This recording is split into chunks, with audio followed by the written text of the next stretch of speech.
Attention! The National Weather Service has issued a hurricane warning for the entirety of the National Hockey League. Please stay tuned for further information from the Storm Cellar. Welcome back to the Storm Cellar first round clinched edition. 7 years of Rod Brind'Amour Ray. 7 years of at least one playoff series being won.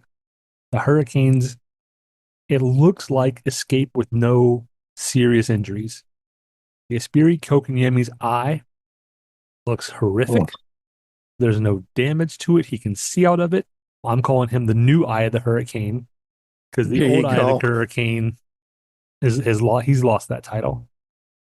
And Frederik Andersen, in practice today, before regular practice, he was on the ice with Nikishin and Morrow and those guys. Expected to be back at practice tomorrow.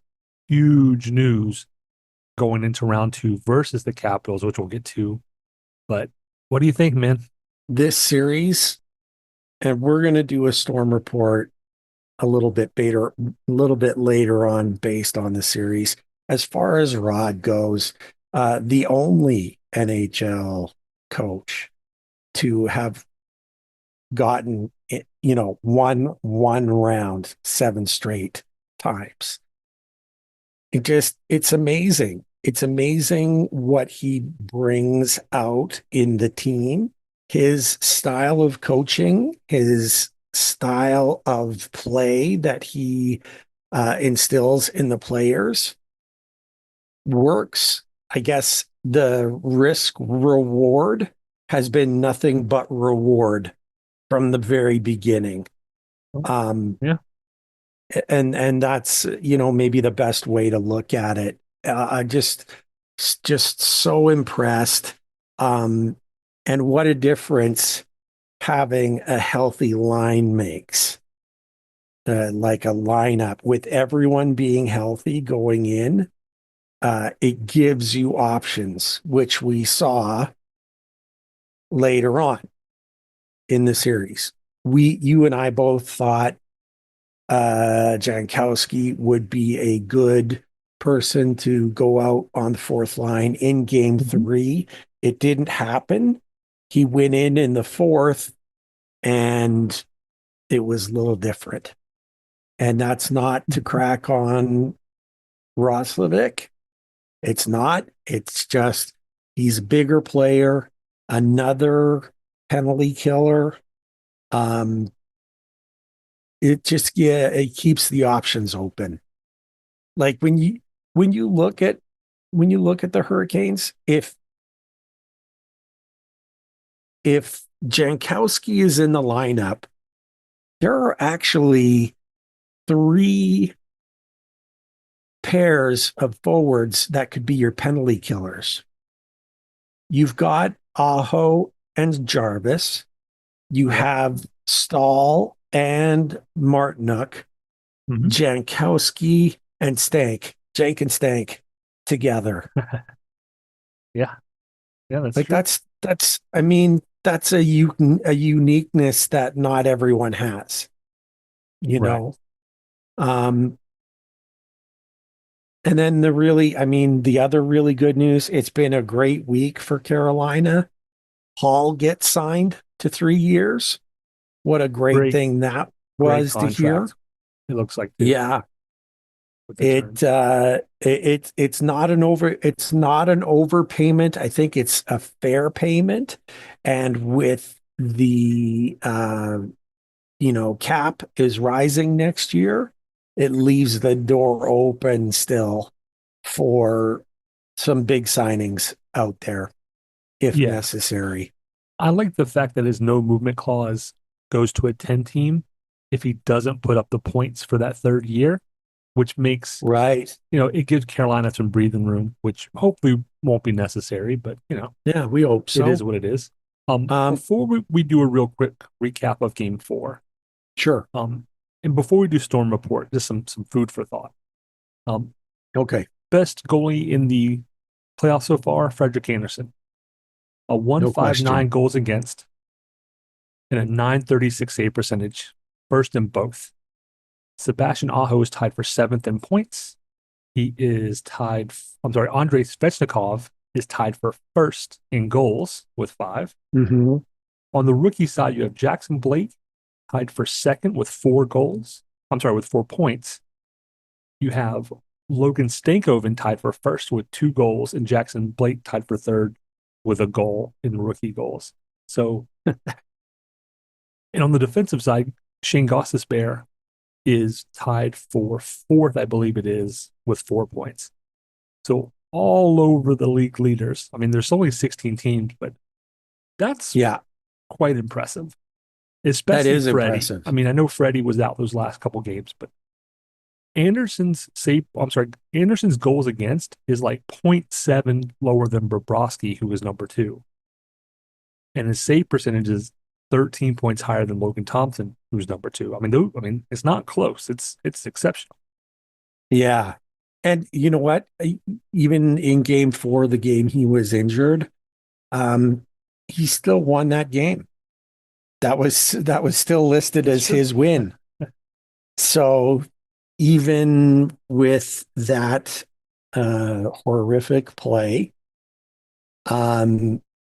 he still got the win, and that had a lot to do with the awakening, I would say, of the Canes in that one, and we'll save a lot of that for the Storm report.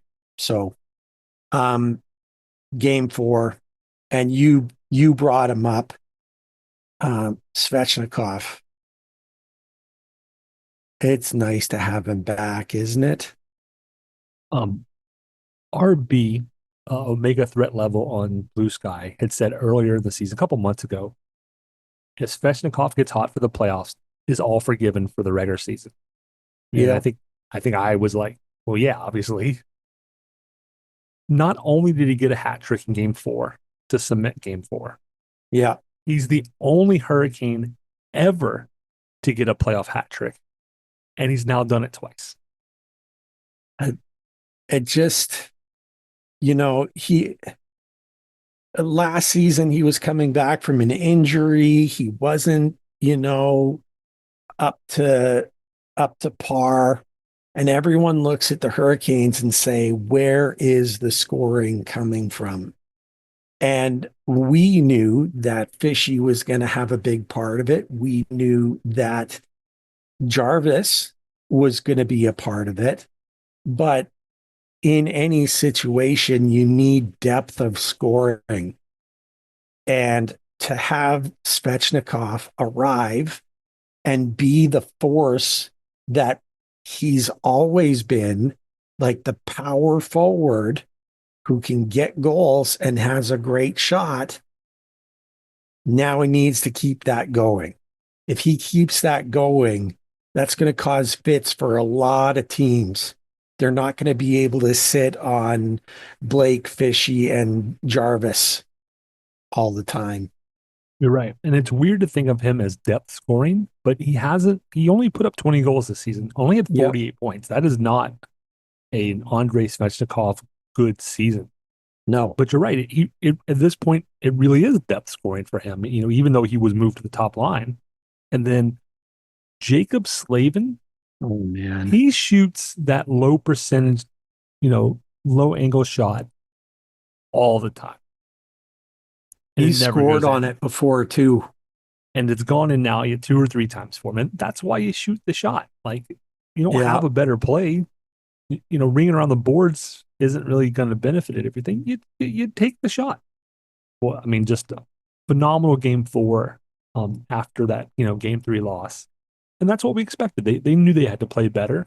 And they came out, they won 58.6% of the face-offs. You get 1 out of 3 on the power play. You block some shots. You greatly reduce your giveaways. Mm-hmm. And, you take the win and you bring it back to Raleigh for game 5.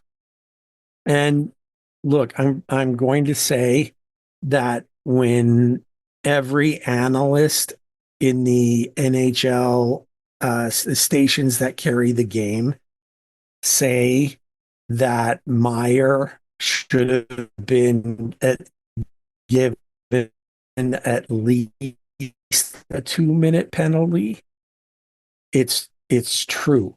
Now, I wanted his head on a pike myself. And the fact that like the refs called it a 5 minute because of the interference, much like interference penalties that have been called, that were called in the Battle of Florida, you know? So they call it 5 minutes, then they talk and they turn it into nothing. And how, like, I don't understand how that's possible. Meyer was so deep into the crease, there was no way that he was not going to hit him. And he leaned in a little bit on the hit too. He says he wasn't being malicious, and malicious might be a strong word, but he definitely meant to hit him. Oh yeah, he very clearly leaned in at the end. I mean, you can't deny Yeah. it. Like malicious is a strong word. He says I wasn't being malicious, but the accidentally on purpose, that certainly fits. And it wasn't the first time that Anderson had been hit in the game and knocked down. In the previous period, he was getting up slow after another guy accidentally falls back into him. And I mean, you just see that sort of thing happening, and it was frustrating to watch. I had posted this. I have never been angrier after having my team go up 3-1. Yeah, And same. in the end, that's, I mean, we should have been happy with the win because they came through. Kochetkov did a good job, and you know, came in cold. He allowed that first one to Meyer of all people, but he held his own from there and allowed us to get the win thanks to Svech's Hattie. Then we moved to game 5. And I can't imagine a worse start. It was shockingly bad. The goals It that really were was. allowed. And I mean, you can't say that they were all on Piotr, but you need stops. You need stops. And there was at least one that he had to have. Like he had to have. And they're down 3-0, and the Devils are just owning them. Like it was like, guys, I know that you have a 3-1 lead and you have a comfortable cushion, but no one wants to go back to New Jersey. And of course, Right. that's what Rod said after the game. We had no Mm-hmm. desire to go back there. So I don't know how much he had to say in the first intermission because everyone was feeling it. But then you see the Hurricanes and what they can do to take over a game. That was a thrill to watch. A thrill to watch. And it's the fans again. That first goal right away on the power play that started the second period, that was all they needed. And the fans were up. And suddenly Markstrom is leaking. And he was leaking everywhere. Mm-hmm. Goals that shouldn't have gone in, that he was stopping like crazy. He was just leaking them. And then he decided to find himself in the third period and into overtime. That game should have been over at least 8 times, at least. And that's not even including, like, if I included the third period, probably 10, maybe 12 times the game would have been over. Like, a multi felonious charges for theft. That's all you can say. Like, Yeah. we love Pesci, and he was their best skater throughout the Mhm. series, in Yes, my he was. opinion. But Markstrom, like, in a game that they lost, 5-4, he allowed 5 goals and still should have been at least the third star, at least. Yeah, I agree. I mean, For wow. for me, Game 5 was about your best players have to be your best players at some point. Mm-hmm. And I'm pretty sure Game 5 was the one where Jordan Stahl took the first intermission interview. Yeah. And there was a comment made that you could hear Fishy yelling from the locker room during Stahl's interview. Wow. That's what we know how quiet he is outside of the locker room, but that's why I'm like, you need somebody to be vocal. He then comes up, ties the game on the power play with was that 11:27, I think, in the second. They go scoreless in the third, and then who else is it going to be? The only Hurricane to score an OT winner all season puts home the series winner. And Sebastian Aho at 417 from Ghost and Jarvis. I mean, we've gone back and forth. Is he a true superstar? Is he not a true superstar? He's clearly a star. How do you define this guy? But to hear that he was vocal in the locker room makes me happy, right? Mm-hmm. But then we all know Mad Fishy's best Fishy, and he goes out there and gets 2 power play goals to eliminate the Devils. I mean, you can't ask for much more than that from a guy. So definitely one of the worst starts. About as mad as I've been all season, and we had some me and you had some conversations in November, December. And that's what this looked like. It was like you're just flailing. My gosh, It's the playoffs. Are we really doing it? It's almost like getting the yips. It's like, are we really doing this today? And then Taylor Hall, right? Veteran presence, gets you on the board. Jackson Blake, rookie. I don't know that I would say phenom, but I mean the kid's got the goods as a baby.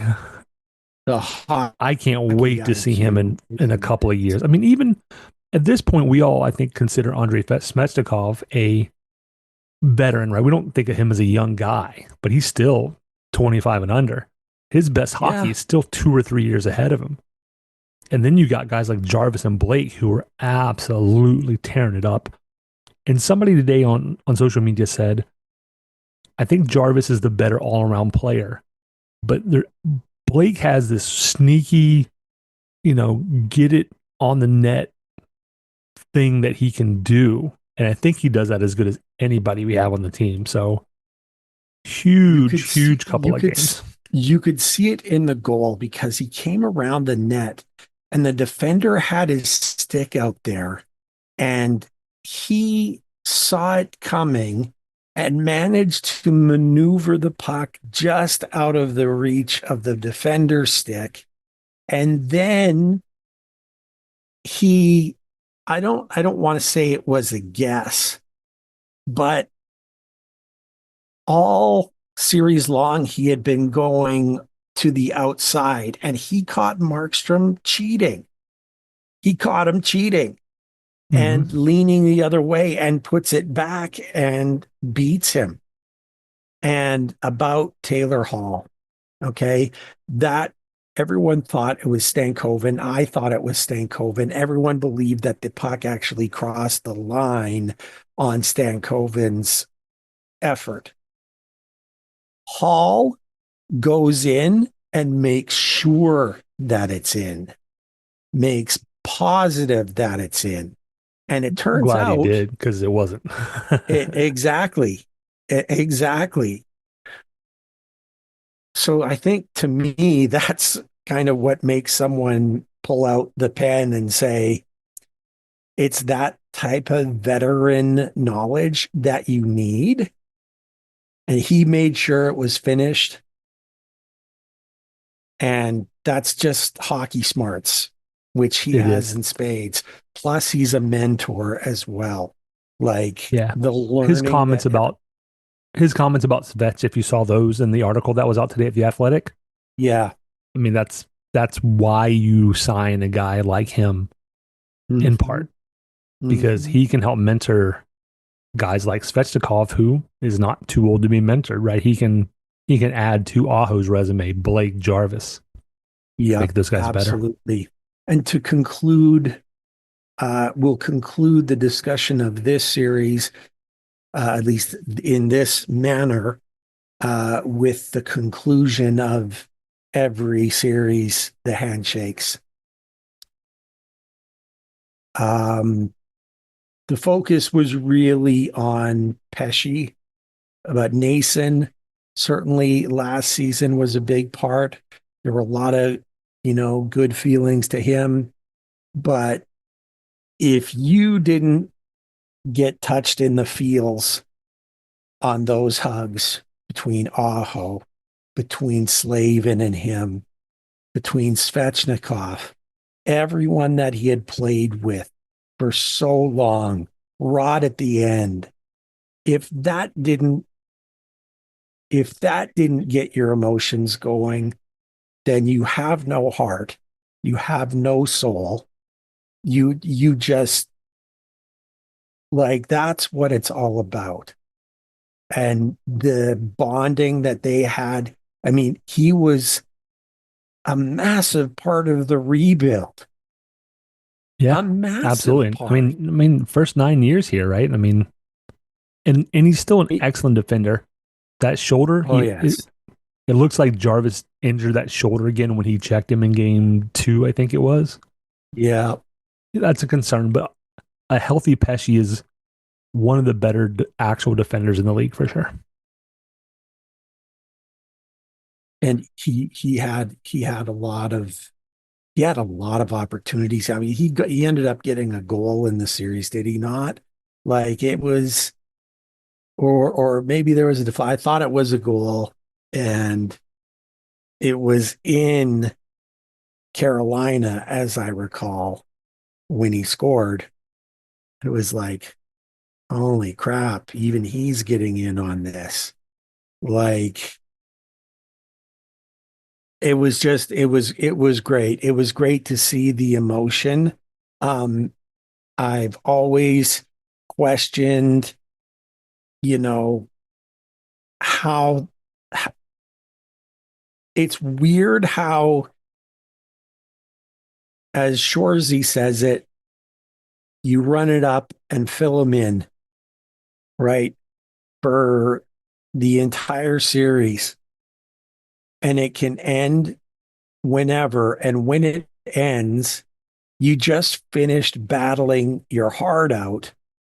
And then you can turn around and shake hands, and there's goodwill between these guys.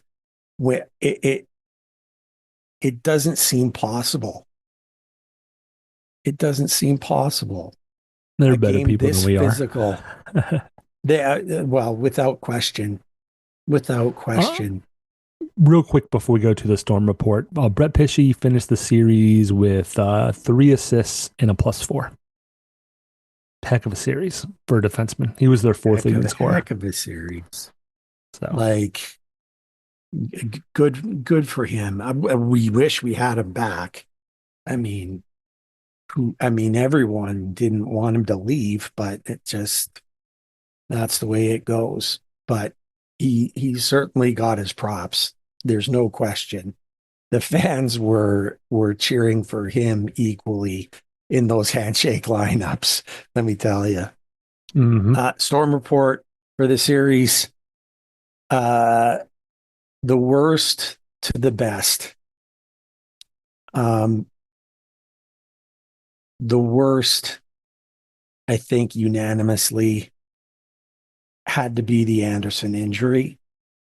I mean, that's the lowest hanging fruit of any of the choices that you could have, because he was playing at elite level. He was the best goaltender in the playoffs, in the zone.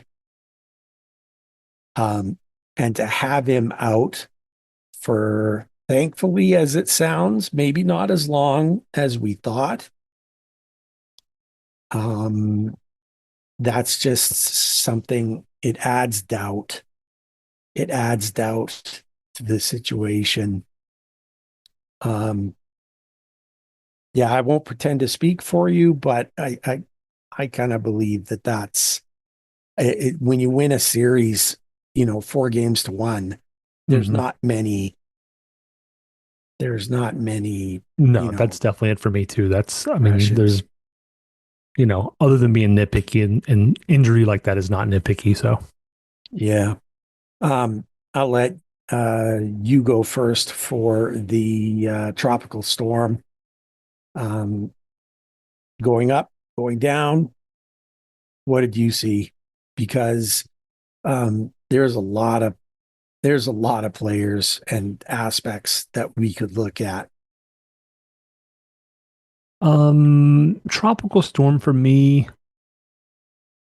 This is gonna sound weird, maybe, but the power play, because it actually was really good. I mean, it's hard to find fault with it, but it just wasn't the thing they did the best.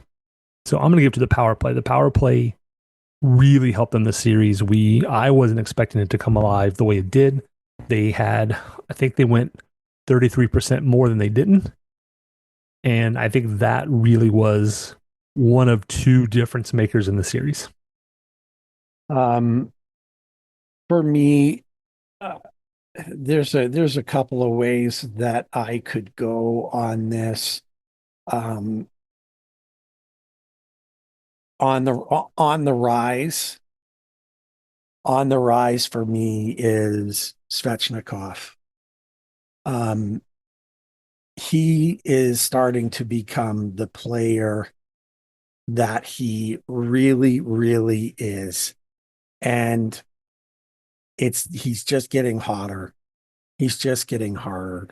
So True. um True. that's to me, he's tropical storm just on the verge of the hurricane. No question. Uh the hurricane rating, I'm going to contradict you a little bit, but I'm going to say special teams, all of special All right. teams All right. together. Um, they didn't allow a single power play goal, not one. And they did get a shorty in there as well, as I believe they got a shorty. So the Devils power play was a minus at the end of the series.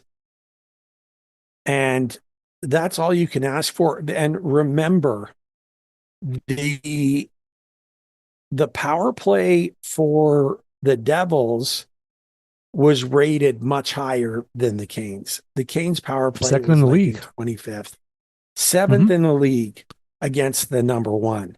Like that means you better buckle down and do your job, right? Then you flip the other way.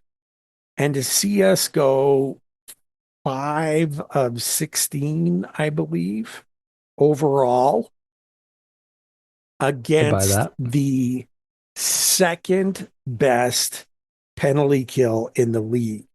This was the one thing that I was worried about the most in this series. Well, there was actually two. Markstrom, who is obviously the biggest part of any, you know, penalty kill, right?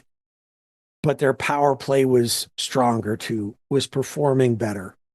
And no, they didn't have Jack Hughes. That was a huge factor in all of this. But the rest of the team are no slouches and they can defend. And that, like I said, the number two penalty kill, and we beat them that many times when we are struggling to death on the power play. They found it. And special teams has to be a major factor in any series victory against any team, whether you're playing the worst in your division or the best. It's got to be part of it. And that's 100%. what it was for me. For me, it's the penalty kill specifically. I'm 31.6% on the power play. Phenomenal considering where they started. That's the fourth best power play in the league in the playoffs. The penalty kill is at 106.7 net percent, thanks to that shorty.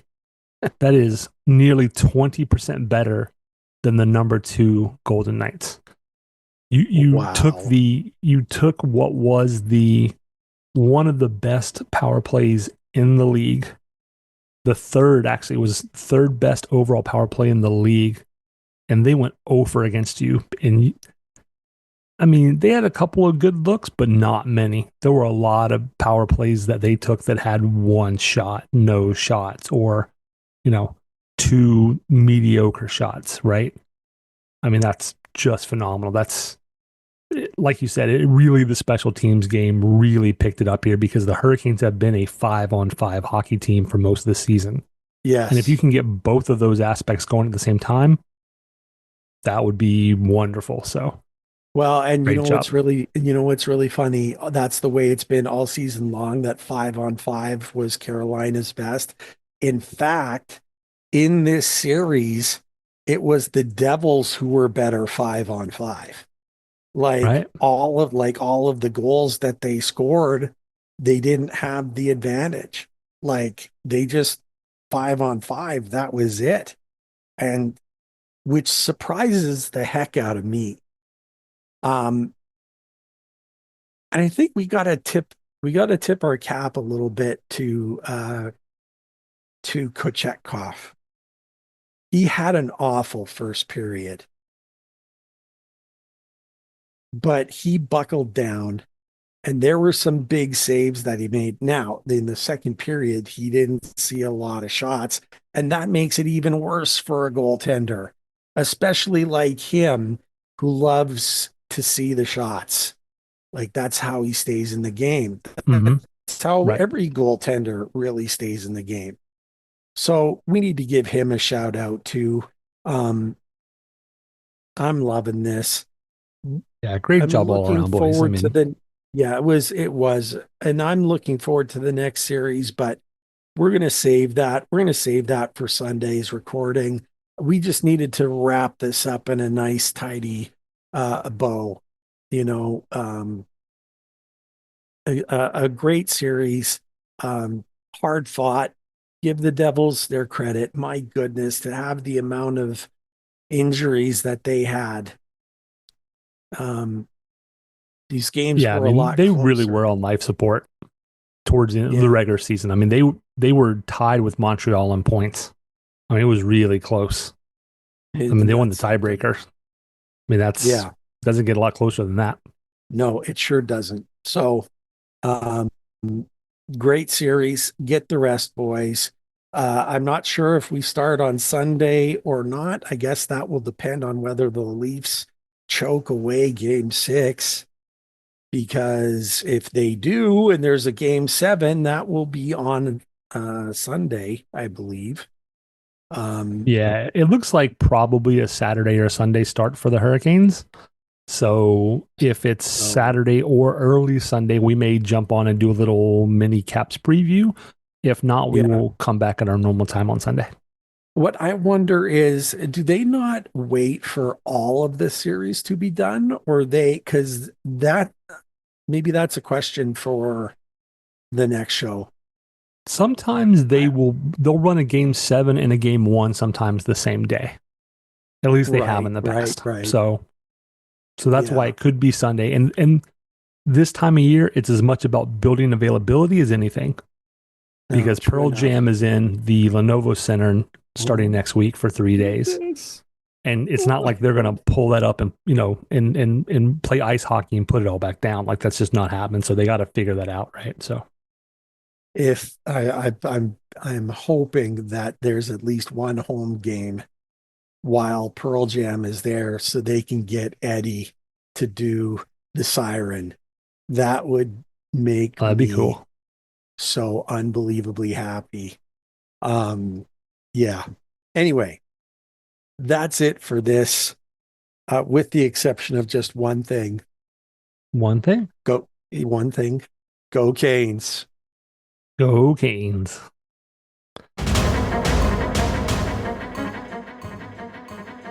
Thank you everyone for tuning in. Ray and I greatly appreciate your support in helping us produce an informative and fun podcast. As always, we'd like to say that we believe hockey is for everyone. Whether you're a Caniac or a bunch of jerks, doesn't matter, as we're just a couple of jerks anyway. We would love to hear your questions, comments, and suggestions. We will do our best to answer anything hockey related. You can reach us via email at stormcellar97@gmail.com. On Twitter, we are at stormcellar97, and on Facebook at facebook.com/stormcellar97.